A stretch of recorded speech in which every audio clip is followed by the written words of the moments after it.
فریق دین مرکز سنیت حنفی net work علماء اہل سنت کے بیان کے لیے سبسکرائب کریں اور یہ بیل آئیکن دبائیں تاکہ ہماری ویڈیو آپ تک فوراً تلاش میں نکلا کہ میں اپنے قافلے والوں کو حاجیوں کو پانی پلاؤں، لیکن جیسے ہی وہ ایک چشمے کے قریب پہنچا اور وہ اپنی مشکیزے میں پانی بھر رہا تھا، اس کو اس پانی کے اندر ایک عکس نظر آیا کہ بڑا حسین و جمیل عکس تھا، بڑا خوبصورت سا عکس تھا۔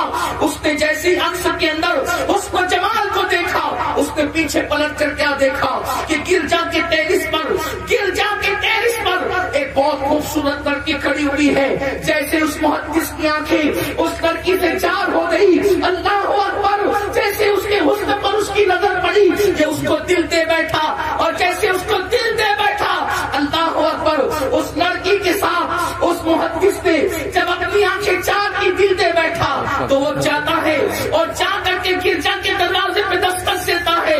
جیسے گرجا کا دروازہ کھلتا ہے وہ راہی باہر آتا ہے، وقت کا محدث کہتا ہے یہ لڑکی جو ٹیرس پہ کھڑی اس سے آپ کا رشتہ کیا ہے؟ اس شخص نے کہا یہ میری بیٹی ہے، اکلوتی بیٹی ہے۔ کہا کہ اس لڑکی کے ساتھ آپ میرا نکاح کر سکتے ہیں؟ اس راہب نے کہا مگر آپ تو مسلمان ہیں اور میں اپنی بیٹی کا نکاح آپ کے ساتھ کیسے کروں؟ یہ قطعاً نہیں ہو سکتا۔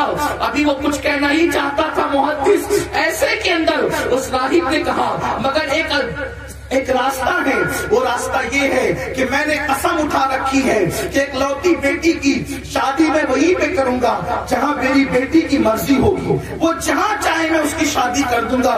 میں اس سے پہلے پوچھ تو لوں، مسلمان کے ساتھ اپنی بیٹی کو نہیں بیاہوں گا، لیکن اس سے پوچھ لیتا ہوں اگر وہ چاہے تو تمہارا کام ہو سکتا ہے۔ علامہ ابن الجوزی فرماتے ہیں کہ جس وقت وہ راہی اندر کو گیا، محدث نے اپنے کان دروازے پر لگا دیے، اور جب دروازے پر کان لگا دیے پھر ہوا کیا ہے کہ بیٹی سے وہ راہی باتیں کرنے لگا۔ بیٹی ایک مسلمان محدث آیا ہے، بغداد کا بہت بڑا محدث ہے اور وہ تیرا ہاتھ مانتا ہے۔ اس لڑکی نے کہا ایک مسلمان کے ساتھ میری شادی کیسے ہو سکتی ہے، مگر میں پہلے اس کو دیکھ تو لوں۔ لڑکی نے دیکھا اور دیکھنے کے بعد کہا کہ اس کے ساتھ میری شادی تو نہیں ہو سکتی، لیکن اس شرط پر کہ اگر یہ عیسائیت کو قبول کر لے، دین محمدی کو چھوڑ دے، اس کے ساتھ میری شادی ہو سکتی ہے۔ اللہ اکبر، ابھی اس لڑکی کے جملے مکمل نہ ہوئے تھے، اس شخص نے فوراً کہہ دیا تم دونوں گواہ ہو جاؤ کہ معاذ اللہ دین محمدی کو چھوڑ دیا اور عیسائیت کو قبول کر لیا۔ اس شخص نے یہ کہہ کر گویا کے ارتداد کو قبول کر لیا، اب اس کا ایمان گویا کے چلا گیا۔ میرے آقا صلی اللہ علیہ وسلم کے دیوانوں، آپ اندازہ تو کریں یہ کتنا بڑا امتحان ہے، یہ اللہ کی کتنی بڑی خفیہ تدبیر ہے۔ اللہ اکبر، ہم کہے لگا رہے ہیں لیکن ہمیں ایمان میں خاتمے کی کوئی فکر نہیں، قبر کی تاریخ اور تنگوادی کی کوئی فکر نہیں۔ میرے آقا صلی اللہ علیہ وسلم کے دیوانوں، ہم لوگوں کے ایمان پر تو بہت بحث کرتے ہیں لیکن کیا کبھی ہم نے اپنے ایمان کا بھی احتساب کیا ہے؟ میرے آقا صلی اللہ علیہ وسلم کے دیوانوں، اس شخص نے اتنے بڑے محدث نے کر دیا کہ دین محمدی چھوڑ دیا اور عیسائیت کو قبول کر لیا۔ دوسرا جملہ اس لڑکی نے کہا تو مسافر ہے، تیرے پاس کچھ موجود نہیں ہے تو میرا مہر کیسے تو ادا کرے گا؟ تیرے پاس تو کچھ ہے نہیں۔ اللہ اکبر، اس شخص سے کہا کہ میرا مہر اس طرح ادا ہوگا کہ 1 سال تک کے تجھے ہمارے خنزیر چلانا پڑیں گے، تجھے ہمارے سوگن چلانا پڑیں گے۔ اس نے اپنا عصا اٹھایا اور کہا کہ میں اس کے لیے تیار ہوں۔ علامہ حضرت امام ابو بکر شبلی فرماتے ہیں کہ اللہ جس عصا سے وہ ٹیک لگا کر کے جمعہ کا خطبہ دیتا تھا اسی عصا سے وہ سور چلانے لگ گیا، جس عصا کا ٹیک لگا کر وہ حدیث کا درس دیتا تھا اسی سے وہ سور چلانا شروع کیا۔ عیدین کا خطبہ جس عصا سے ٹیک لگا کر کے دیتا تھا اس سے وہ سور چلانے لگ گیا۔ میرے پیارے آقا صلی اللہ علیہ وسلم کے دیوانوں، ذرا توجہ تو کریں۔ اللہ اکبر، ابھی وہ سور چلانے کھیتوں میں چلا گیا ہے، ایسے میں اس کے شاگرد اٹھے اور لوگوں سے ایک دوسرے سے پوچھتے تھے استاد استاد کہاں ہے، استاد کہاں ہے؟ ایسے میں لوگوں نے کہا کچھ پتا نہیں چلتا. کہا گیا ایک کام کرتے ہیں، اس راہب سے چل کر معلوم کرتے ہیں کہ ہمارا استاد کہاں چلا گیا. راہب سے پوچھا، راہب نے پوری اطلاع کر دی. وہ سارے لوگ مل کر کے اس شخص کے پاس گئے تو کیا دیکھا کہ وہ سور چلا رہا تھا اپنے عصا سے. اس کے پاس جا کر کے کہا دیکھو دین محمدی حق ہے. اس شخص نے کہا مجھے درس نہ دو، میں تم سے زیادہ جانتا ہوں، مگر یہ اللہ کی خفیہ تدبیر ہے. آنکھوں پہ پردے پڑ گئے، دل پہ پردے پڑ گئے. اور اس کے بعد لوگوں نے کہا تم حج کے لیے نکلے تھے، کہا جاؤ اپنا کام کرو. وہ لوگ وہاں سے روتے ہوئے نکلے. جب حج سے واپس لوٹے تو دلوں میں پھر خیال آیا کچھ بھی اپنا استاد ہے، اس کو سمجھانا چاہیے، اس کو منانا چاہیے، اس کے لیے کچھ کرنا چاہیے. واپس لوٹے پھر دیکھا کہ وہ سور ہی چلا رہا تھا. اس کو بہت سمجھایا، وہ نہ مانا. لوگ پھر اس کو چھوڑ کر اس کے لیے دعا کرتے ہوئے نکل کر کے آ گئے. کچھ دور چلے تھے کہ کیا دیکھا کہ کوئی ہاتھ لہرا رہا ہے اور قافلہ رک گیا. اور اس کے بعد جب کوئی قریب آیا تو دیکھا کہ وہی محدث تھا. اس نے کہا گواہ رہنا، میں توبہ کرتا ہوں، اشہد ان لا الہ الا اللہ. اس نے پھر کلمہ طیبہ پڑھا، پھر وہ مسلمان ہو گیا. لوگوں نے اس کو اپنے ساتھ کیا اور پھر لے کر کے چلے گئے. جب اس کے بعد وہ گیا پھر اس کی وہی مسلک تھی، پھر اس کا وہی روپ تھا، پھر اس کی وہی عزت تھی، پھر ایمان میں وہی پختگی تھی، پھر ایمان کے اندر وہی استقامت تھی. ایک دن وہ اپنے بچوں کو یعنی اپنے طلبا کو درس دے رہے تھے.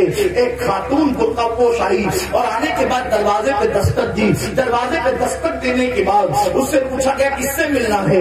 اس نے اس محدث کا نام لیا اور اس کے بعد محدث کے پاس وہ آ کر بیٹھ گئی اور کہا مجھے پہچانا. انہوں نے کہا نہیں. تو اس نے نقاب الٹ دیا.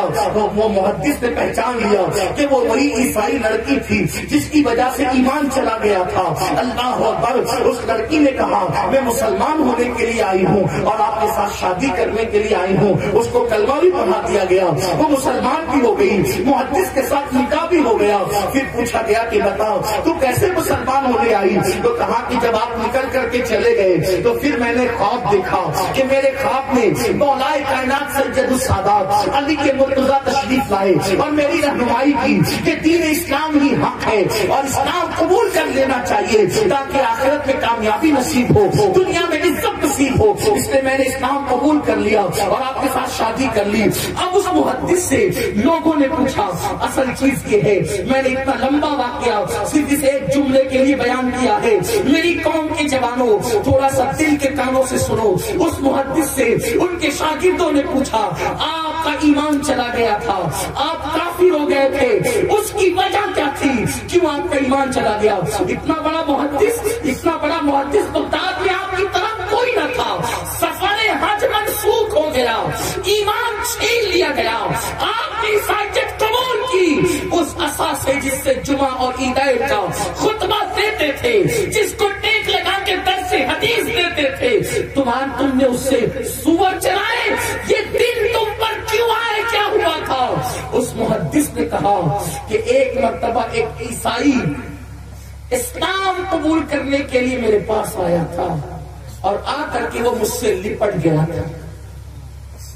تو میں نے یہ سوچ کر کہ میں اس سے بہتر ہوں اس کو چھڑا دیا تھا. میں نے یہ سوچ کر میں اس سے بہتر ہوں، میں نے اس کو چھڑک دیا تھا اور اس کو کہا تھا چل ہٹ، میں تجھ سے بہتر ہوں. تو اس عیسائی نے جاتے جاتے کہا تھا محدث صاحب اللہ کی نگاہ میں کون بہتر ہے یہ تو اللہ جانتا ہے. اور وہ کلمہ پڑھ کے پھر مسلمان ہوا.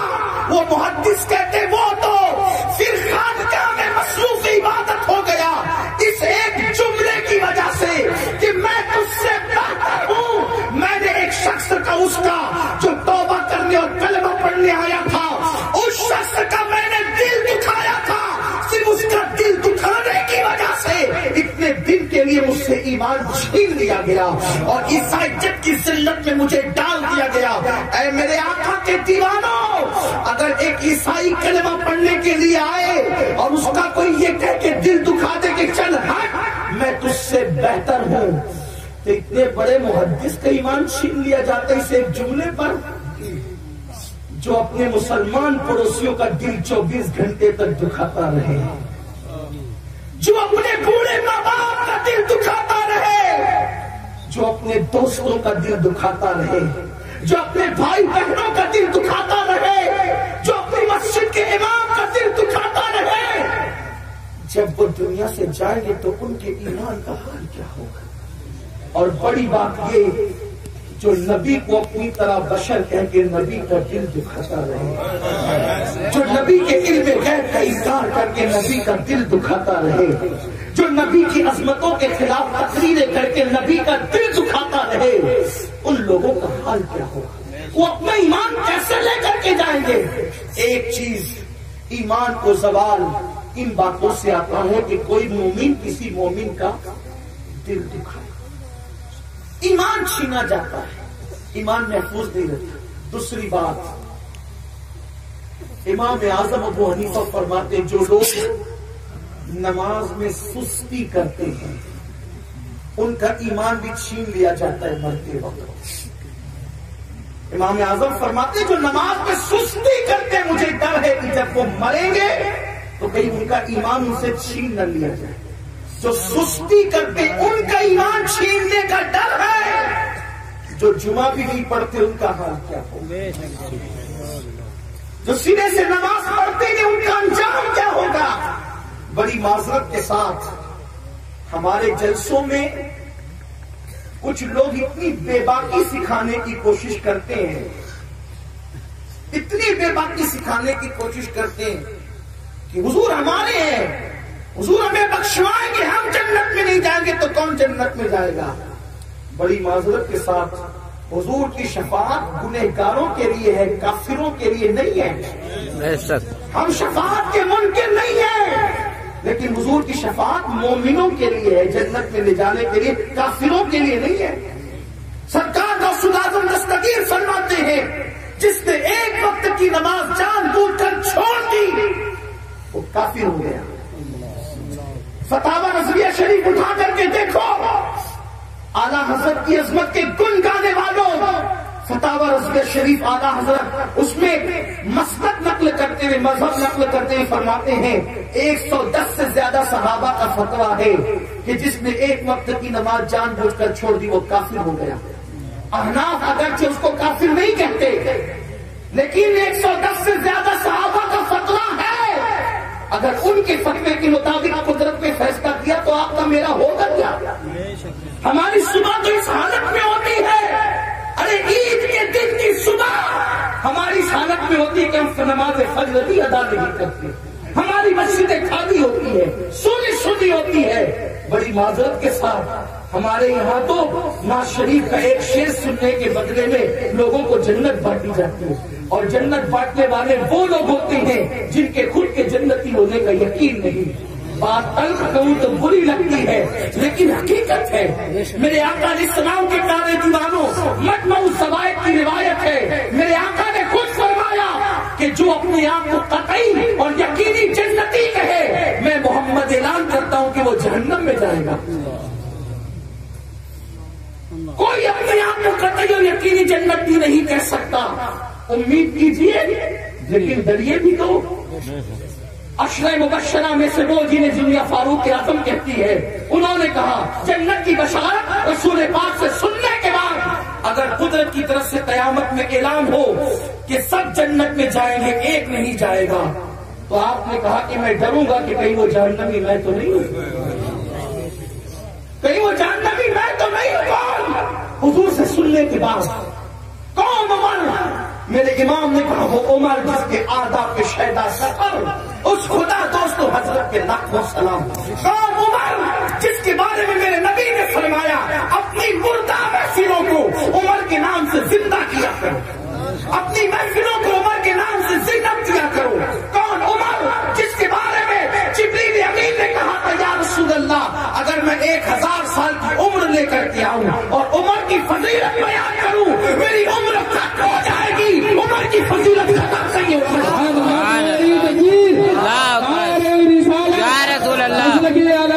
زندہ باد زندہ باد۔ جس کی رائے کی تائید میں قرآن کی آیتیں آتی ہیں، وہ عمر جس کی زبان سے حق جاری ہوتا ہے، وہ عمر جس سے فرشتے کلام کرتے ہیں، وہ عمر ابن خطاب جس کے لیے حضور نے فرمایا میرے بعد کوئی نبی ہوتا تو وہ عمر ابن خطاب ہوتے۔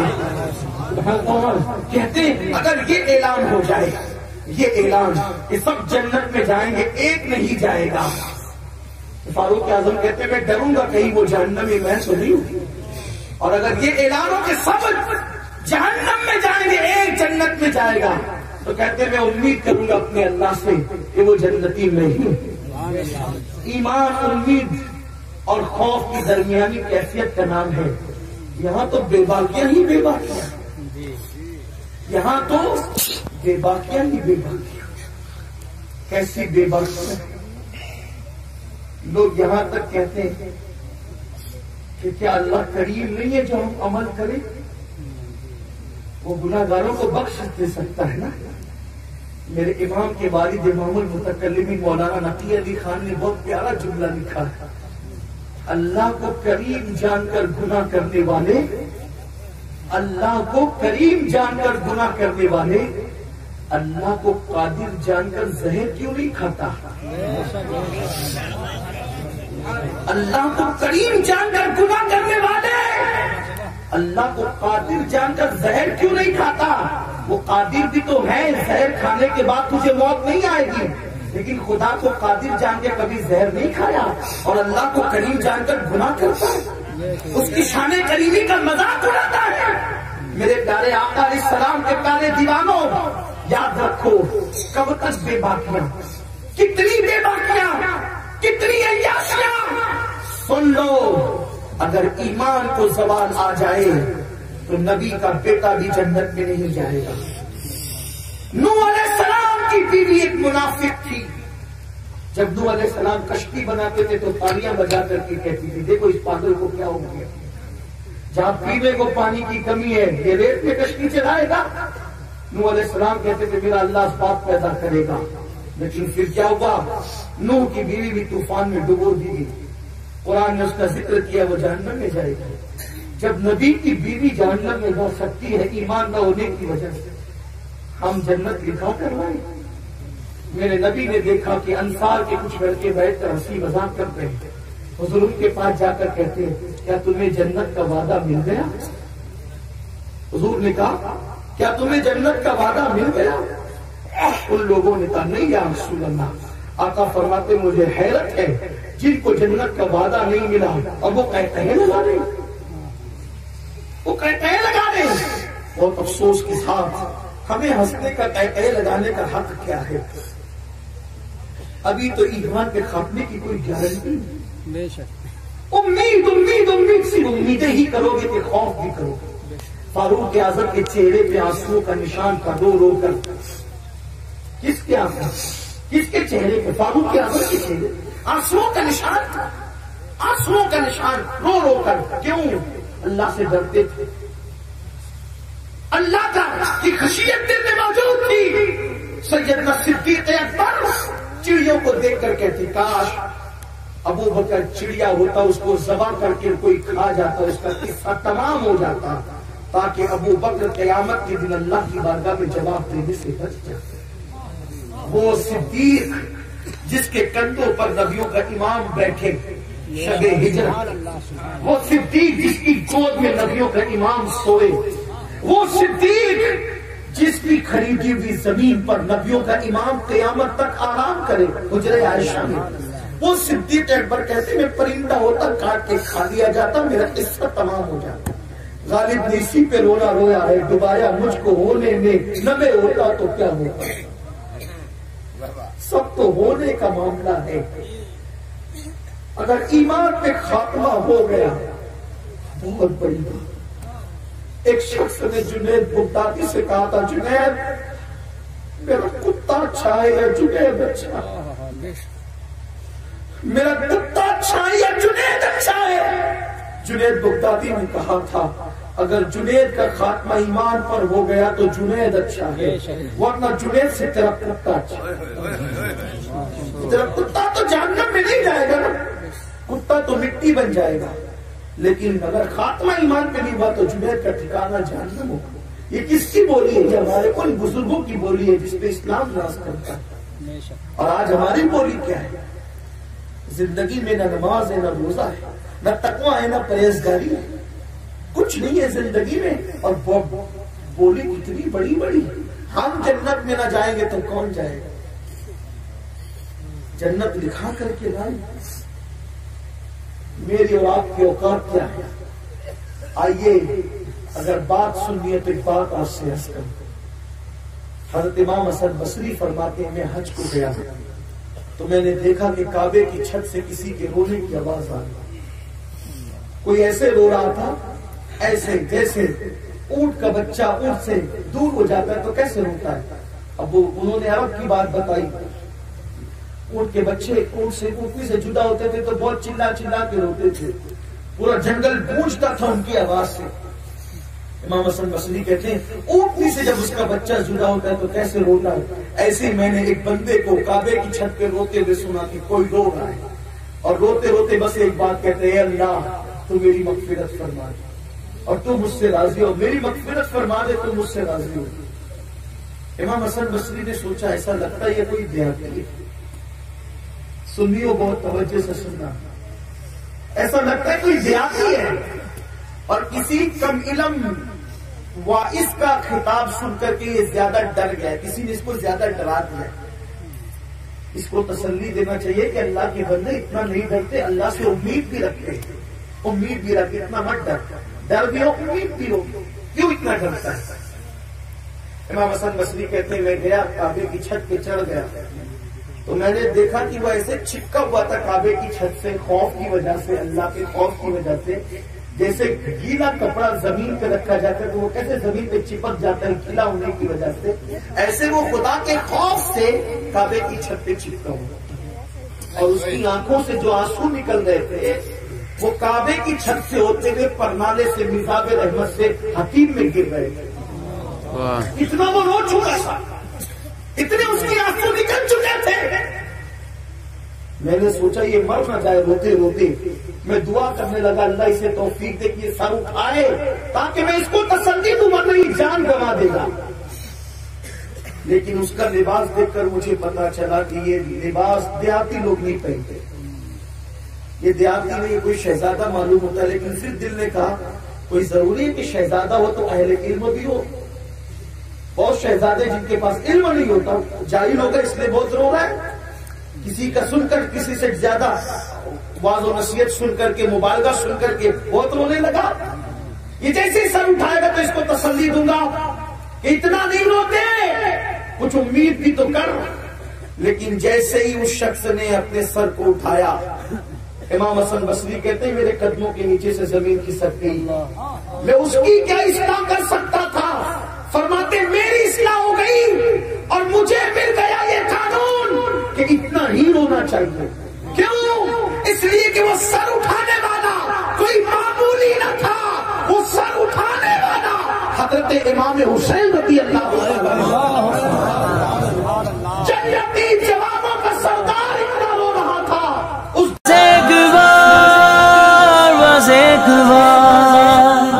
ایک بار چلے آؤ مصطفیٰ کی طرح. صرف ایک بار، صرف ایک بار، صرف ایک بار، صرف ایک بار دل سے مصطفیٰ